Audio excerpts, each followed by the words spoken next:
72મી senior national kabaddi ચેમ્પિયનશિપમાં ભારતીય રેલવેનો ભવ્ય વિજય। ફાઇનલમાં મહારાષ્ટ્રને 49-31થી હરાવીને ટ્રોફી કરી પોતાના નામે। વડોદરાના આંગણે રમાયેલી 72મી સિનિયર નેશનલ કબડ્ડી ચેમ્પિયનશિપના રસ્સાકસી ભર્યા ફાઇનલ જંગમાં ભારતીય રેલવેની ટીમે મહારાષ્ટ્રને હરાવી વિજેતા પદ હાંસલ કર્યું છે। સમા સ્પોર્ટ્સ કોમ્પ્લેક્સ ખાતે રમાયેલી અંતિમ મેચમાં રેલવેના ખેલાડીઓએ શાનદાર રમતનું પ્રદર્શન કરી રાષ્ટ્રીય કક્ષાની આ પ્રતિષ્ઠિત ટ્રોફી પોતાના નામે કરી છે।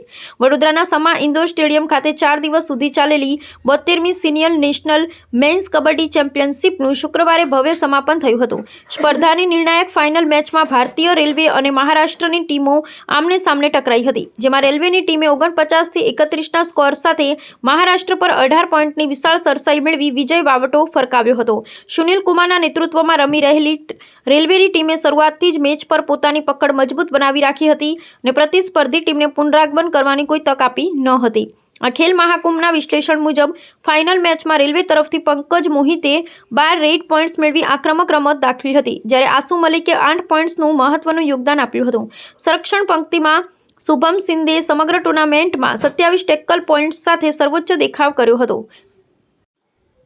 બીજી તરફ અસલમ ઇનામદારના નેતૃત્વમાં મહારાષ્ટ્રની ટીમે સેમીફાઇનલમાં ઉત્તર પ્રદેશને હરાવી ફાઇનલમાં પ્રવેશ મેળવ્યો હતો, પરંતુ અંતિમ જંગમાં રેલવેની વ્યૂહરચના સામે તેઓ લાંબુ ટકી શક્યા ન હતા। આ ચેમ્પિયનશિપમાં દેશભરની 29 ટીમોના અંદાજે 400થી વધુ ખેલાડીઓએ ભાગ લીધો હતો, જેણે વડોદરાના રમત પ્રેમીઓને મંત્રમુગ્ધ કર્યા હતા। ગુજરાત વડોદરામાં પ્રથમવાર ખાસ કરીને વડોદરામાં 76 સિનિયર નેશનલ કબડ્ડી ચેમ્પિયનશિપ થઈ રહ્યા છે।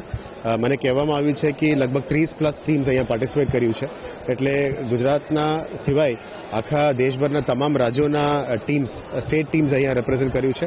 સાથે સાથે સર્વિસીસનું ટીમ પણ અહીંયા રમવા આવી છે। આ વડોદરા માટે ગૌરવની વાત છે કે પ્રથમવાર કબડ્ડી નેશનલ ચેમ્પિયનશિપ અહીંયા થઈ રહ્યા છે। પહેલી વખત સેમીફાઇનલ લેવલ પર જ્યારે ટાઈ મેચ થતી હશે એનો એ બતાડે છે કે ખેલાડીઓ કેટલું પોતાનું કૌવત બતાડી રહ્યા છે અને કેટલા એન્થુઝિયાસ્ટ છે ચેમ્પિયનશિપ જીતવા માટે, કેટલા એ લોકો મહેનત કરી રહ્યા છે। આપણી આ નેશનલ ચેમ્પિયનશિપમાં જે સેમીફાઇનલથી માંડીને જે રોમાંચક મુકાબલા થયા છે અને ફાઇનલમાં બી અત્યારે એકદમ રોમાંચક 1-to-1 મુકાબલો ચાલી રહ્યો છે અને આ સ્પર્ધા ખરેખર ખેલાડીઓએ જે પોતાનું કૌવત બતાડ્યું છે खरेखर प्रशंसनीय है। काफी अच्छा नेशनल था। पहले 2 साल हो गए थे हमको नेशनल में सिल्वर मेडल आया था, अब की बार फिर से हमारा गोल्ड मेडल आया है। टीम बहुत खुश है, टीम ने बहुत अच्छी कबड्डी खेल ली है और अच्छा लग रहा है।